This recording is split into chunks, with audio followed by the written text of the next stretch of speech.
이걸 잘못 알면 나중에 이제 임차인을 만나러 갔을 때 잘못된 정보를 알려줄 수 있잖아요. 선생님 얼마 받습니다. 그런데 그 사람은 이제 낙찰자 말만 믿고 그렇게 알았는데 나중에 봤더니 그렇게 못 받아. 그러면 그 사람이 낙찰자한테 또 뭐라 할 거고 명도도 되게 어려워질 거예요. 당신이 이렇게 다 받는다고 해서 믿고 있었는데 나 못 받잖아. 이사비 얼마 더 줘야지. 그렇게 또 책 잡힐 그쵸. 가능성이 있단 말이죠.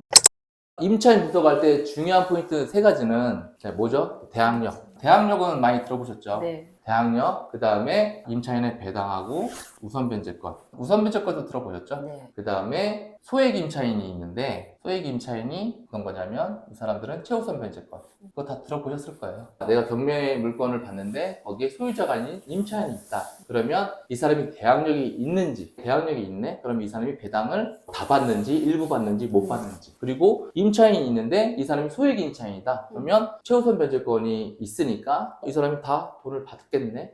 그러면 이런 것들을 보고 우리가 명도가 쉽다, 어렵다, 난이도를 조금 생각해 볼 수가 있으니까. 네. 대항력이 우리 뭐예요? 내가 대항을 할 수 있는 힘. 누구한테? 낙찰자한테. 되게 강력한 힘이에요. 대항을 할 수 있다는 거니까. 임차인이라고 해서 그냥 다 대항력이 있다는 게 아니라 요건이 있잖아요. 네. 점유를 해야 되고 전입신고를 해야 되는데 이 효력이 2길 0시부터잖아요. 네. 인도가 돼야 되고 전입신고를 해야 이 대항력이 생긴다. 이런 거 없이는 대항력이 없는 거예요. 최소한 네가 낙찰자한테 대항을 하려면 이것까지는 해라 라고 이제 하는 거죠. 그리고 우선변제권이 말 그대로 우선해서 변제를 해준다 이런 얘기인데 이것도 아무나 해주는 게 아니죠. 이것도 조건이 있는 게 이제 요 인도, 그 다음에 전입신고가 돼야 우선 변제권이 있다. 그리고 플러스 확정일자까지 또 받아놔. 확정일자까지 받아놔야 우선 변제권이 가능해. 이렇게 얘기를 하는 거죠. 전입하고 확정일자를 대부분 같은 날 다 받잖아요. 네. 요즘에는 전입하게 되면 같이 이제 동시에 확정일자도 이렇게 해주는데 예전에는 전입만 하고 확정일자 안 받고 뭐 이런 경우가 많아서 간혹가다 물건 보면 전입을 19년도 1월 1일 날 했는데 확정일자가 뭐 22년도 1월 1일 뭐 이런 것도 있어요. 그러니까 확정일자가 뭐냐라고 하면 그냥 쉽게 얘기해서 우리 은행 갔을 때 번호표라고 하면 돼요. 은행을 내가 문 열자마자 갔어. 9시에. 근데 번호표를 안 뽑고 그냥 앉아 있었어. 저 사람이 날 봤으니까 내가 제일 먼저 왔으니까 나 먼저 부르겠지? 10분 늦게 들어온 사람이 번호표를 뽑았어. 1번. 그럼 저쪽이 1번 뜨겠죠. 예. 그럼 이 사람이 가는 거예요. 아까 내가 먼저 왔잖아요 해도 당신 번호표 안 뽑았잖아. 그럼 너 뽑아. 그러니까 이 확정일자는 내가 돈을 받는데 순번표라고 보면 돼요. 순번표. 그래서 확정일자도 되게 중요한 거예요. 아까처럼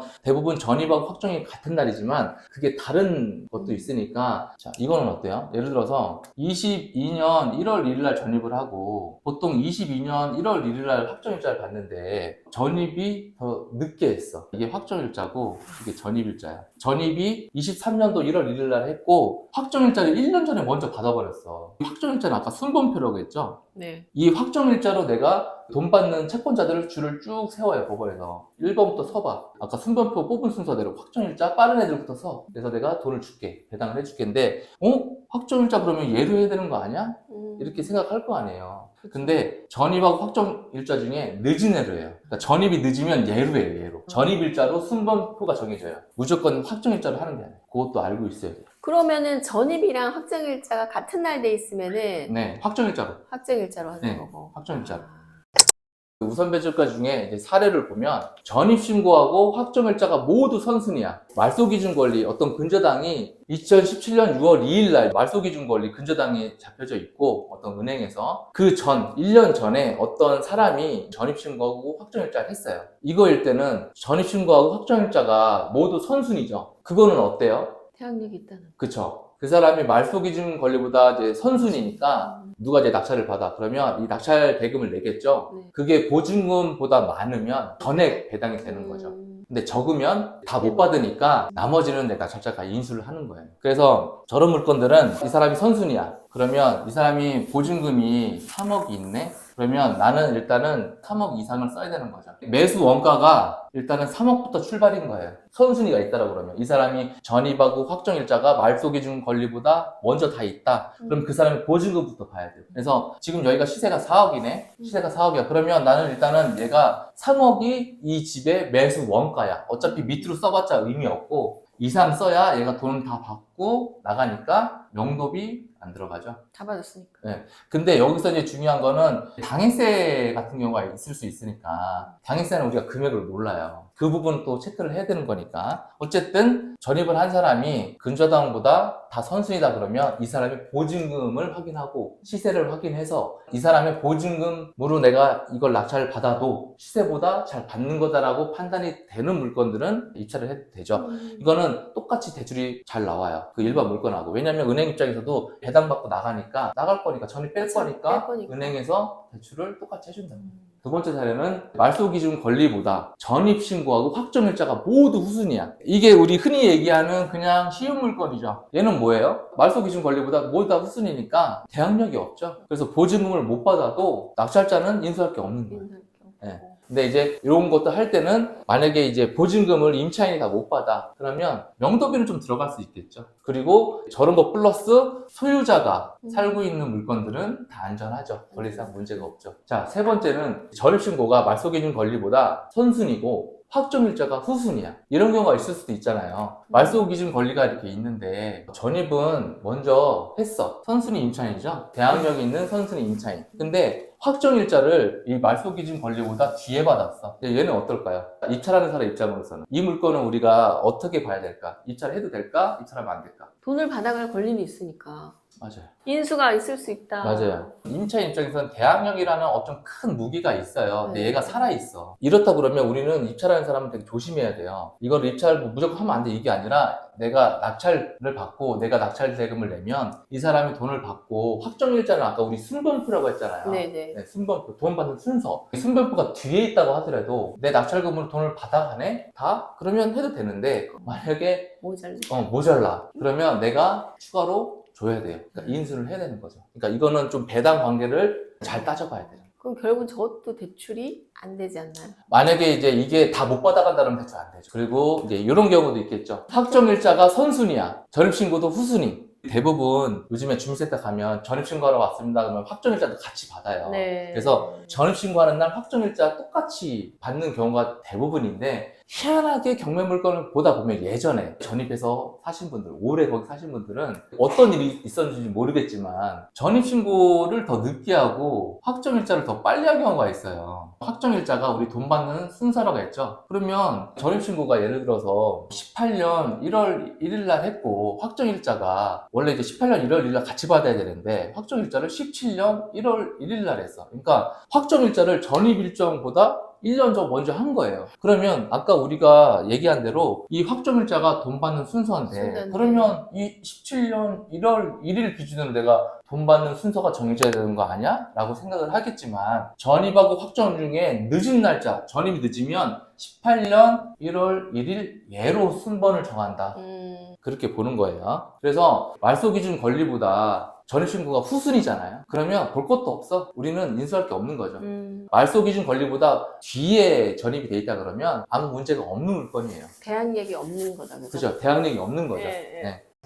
지금 이렇게 얘기한 게 우선 변제권이고 최우선 변제권이 있어요. 최우선 변제권은 뭐예요? 임차인을 보호하기 위해서 나라에서 최우선 쪽으로 보증금 그 기준 안에 들어오는 금액. 맞아요. 최우선 변제권 앞에 뭐냐면 소액 임차인이라는 얘기가 붙어요. 우선 변제권 말고 최우선 변제권은 말 그대로 최우선으로 변제를 해주겠다. 소액 임차인. 이분들이 보증금 2천이든 1,000만 원이든 뭐 3천만 원이든 이게 전 재산일 가능성이 높으니 경매 때문에 이 전 재산을 피해보면 안 되니 다른 채권자들보다 최우선적으로 먼저 주고 다른 집을 먼저 알아봐라. 이것도 아무나 이렇게 해주는 게 아니잖아요. 네. 나 거기 보증금이 전 2천만 원에 살고 있습니다. 그럼 2천만 원 줄게. 이게 아니라 이것도 조건이 있다고요. 자, 조건은 경매 기입 등기 전에 대항력을 갖추고 있어야 돼요. 대항력이 아까 뭐죠? 전입, 인도 인도. 살고 있어야 돼. 이거는 무조건 해놔야 되는 거예요. 근데 아까 우선 변제권 같은 경우는 확정일자가 있어야 되죠. 이 확정일자는 아까 돈 받는 순서라고 했어요. 네. 우선 변제권은 이 확정일자가 없으면 아예 순변포가 없는 거니까 돈을 못 받아. 대항력 있으면 낙찰자한테 받으면 되지만 네. 최우선 변제권은 이 확정일자가 없어도 해줄게. 근데 이거를 그냥 막 해주는 게 아니라 범위가 있어요. 금액 범위가. 최우선 변제금 범위가 있는데 지역마다 서울, 지방, 수도권 이거마다 보증금 범위에 따라서 얼마를 다 받는다. 서울에 내가 살고 있는데 1억 5천 6천이 보증금이 있다 그러면 5,500? 뭐 이 정도까지 다 해주는 게 아니라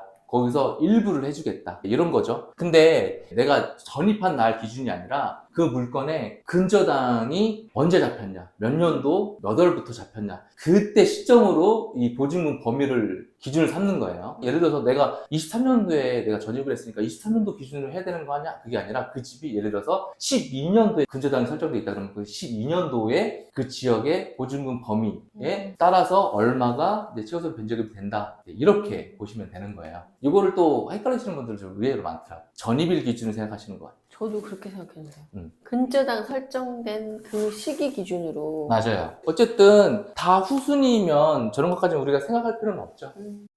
보통 제일 먼저 헷갈리는 게 최우선 변제금을 내가 계산을 할 때 그 사람이 전입한 날짜가 아니라 그 집의 근저당이 몇 년도 몇 월 며칠에 잡혔냐, 그 시점에 최우선 변제금 보증 범위가 얼마고, 그러면 그 보증금 범위 안에 들어오면 얼마를 일부 받는구나, 그렇게 생각을 해야 된다고요. 이걸 잘못 알면 나중에 이제 임차인을 만나러 갔을 때 잘못된 정보를 알려줄 수 있잖아요. 선생님 얼마 받습니다. 그런데 그 사람은 이제 낙찰자 말만 믿고 그렇게 알았는데 나중에 봤더니 그렇게 못 받아. 그러면 그 사람이 낙찰자한테 또 뭐라 할 거고 명도도 되게 어려워질 거예요. 당신이 이렇게 다 받는다고 해서 믿고 있었는데 나 못 받잖아. 이사비 얼마 더 줘야지. 그렇게 또 책 잡힐 그쵸. 가능성이 있단 말이죠. 이건 저도 생각 못했네. 그러니까 내가 만약에 월세를 계약해서 들어간다 그러면 저 최우선 변제금이 이 지역에 내가 받을 수 있는 게 얼마인지를 알고 내가 월세 계약을 하는 게 좋죠. 부동산 사장님이 최소한 그래요, 보증금 한 2천, 3천 얘기하는 게 그게 그 지역의 최우선 변제금 범위예요. 지방이나 뭐 경기도 쪽 외곽 쪽은 보통 월세 우리 2천에 50, 60 이렇게 하잖아요. 네. 이 2천을 굳이 하는 이유가 뭐냐면 여기 최우선 변제금이 2천이니까 그럼 이 경매 넘어가도 당신은 보증금 떼일 걱정 없어. 근데 서울은 누가 2천에 보증금을 내고 해요. 서울은 지금 5,500인가? 그러니까 이 지역마다 다른 거고, 실제 제가 이제 임장을 가서 경매 나오는 집에 거기에 임차인이 있는데 이 사람이 최우선 변제금을 다 받는 사람이에요. 그러면 내가 가서 예의 있게 여쭤볼 수 있잖아요. 소유자가 아니라 보증금 다 떼이는 사람도 아니야. 이 사람도 자기가 아직 경매 처음 경험을 해봤을 거 아니에요. 그럼 불안하다고요. 그럼 찾아가서 제가 초인종을 눌러서 한번 여쭤봐요. 선생님 이렇게 경매 이렇게 나온 거 아시죠? 얘기를 하면 그 정보를 더 많이 얻을 수 있는 거고, 선생님은 보증금을 다 받을 수 있을 거예요. 왜냐면 이제 최우선 변제금 이런 게 있으니까 다 받으실 거고, 제가 낙찰을 받아서 제가 오면 좋겠지만 혹시 제가 못 받더라도 낙찰자 다른 분이 오실 때는 이렇게 해서 안내를 받으시면 좋을 것 같아요. 그래서 미리 이런 거를 알고 계시면 좋습니다 라고 얘기를 하면 그분도 되게 고마워한다고요. 요즘뿐만 아니라 보통 예전에는 최우선 변제금이 2천만 원이니까 법원에서는 이제 일단 다 주는 경우도 있는데, 이런 경우가 있어요. 이 채권자들, 또 돈 받을 사람들 있잖아요. 채권자든 소유자든 이 채권자들이 이의 신청하는 경우가 있어요. 자, 이게 경매를 넘어가면 보통 어때요? 월세 안 내죠? 그러면 당신 월세 냈냐? 안 냈습니다. 1년 동안 안 냈네? 그러면 한 달에 너 월세 50이잖아? 1년이면 600이네? 600 빼고 줄게. 너 원래 2천만 원 받아가야 되는데 최우선 변제금으로 그동안 1년 동안 월세 안 냈잖아? 그럼 600 빼고 1,400만 원 줄게. 이렇게 해요. 왜냐면 이 다른 채권자들이 어쨌든 이 사람은 월세도 안 내고 1년 동안 살았는데 이거를 더 가져가면 자기들이 돈을 더 못 받을 수 있잖아요. 그러니까 그런 것들을 가지고 이의 신청하거나 이런다고요. 보통 요즘에는 법원이 다 이렇게 해요. 입금을 한 내역을 줘라. 안 했다 그러면 그거 빼고 줘. 이런 경우도 있어요. 최근에 이제 저희가 이제 낙찰받은 것 중에 양평에 있는 아파트인데 그분도 최우선 변제금이 한 2천 정도 됐었는데, 이분 같은 경우는 법원에서 월세 경매에 들어갔어도 계속 냈냐 했더니 냈대. 월세 낸 내역을 보내라 했는데 이 사람이 어떻게 했냐면 A라는 사람이 집주인인데 A라는 사람한테 월세를 보낸 게 아니라 와이프한테 월세를 보내고, 어떻게? 이 A라는 사람 법인이 있는데 이 법인으로 보내고 막 이런 거예요. 내역을 또 찾을 수도 없어. 이 법인은 폐업돼가지고 없어지고, 계약한 사람한테 월세를 보내야지 왜 와이프한테 보내고 법인 회사로 보내라고 법인 회사로 보내냐고. 어쨌든 자기는 보냈다고 하지만 그 내역을 사실 찾을 맞아요. 수도 없고 이쪽으로 보낸지 난 몰라. 하여튼 이 사람은 그렇게 얘기해요. 그러면서 자기가 이거 보증금 다 못 받는다고. 뭐 어떤 이유에서는지는 저는 잘 모르겠습니다만 선생님이 A씨가 아닌 A씨 와이프한테 보내고 A씨 회사로 보내고, 이거는 제가 어떻게 할 수가 없습니다. 어쩔 수 없지만 2천만 원 다 못 받고 일부를 받으실 것 같아요. 그거는 제가 어떻게 해드릴 수 없어요.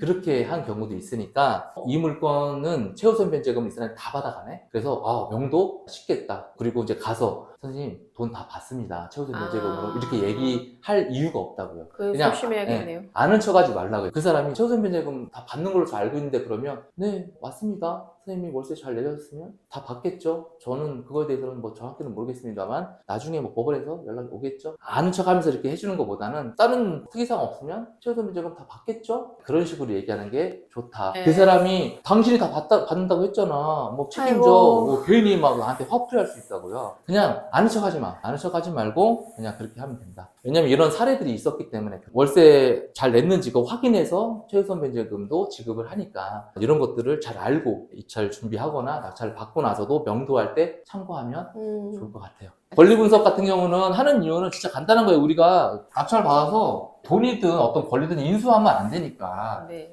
아 이거 문제 없는데 이렇게 쉬운 것 같지만 사람이 또 야 이거 진짜 네. 괜찮은 거야? 이 생각이 또 들잖아요. 그렇죠, 맞아요.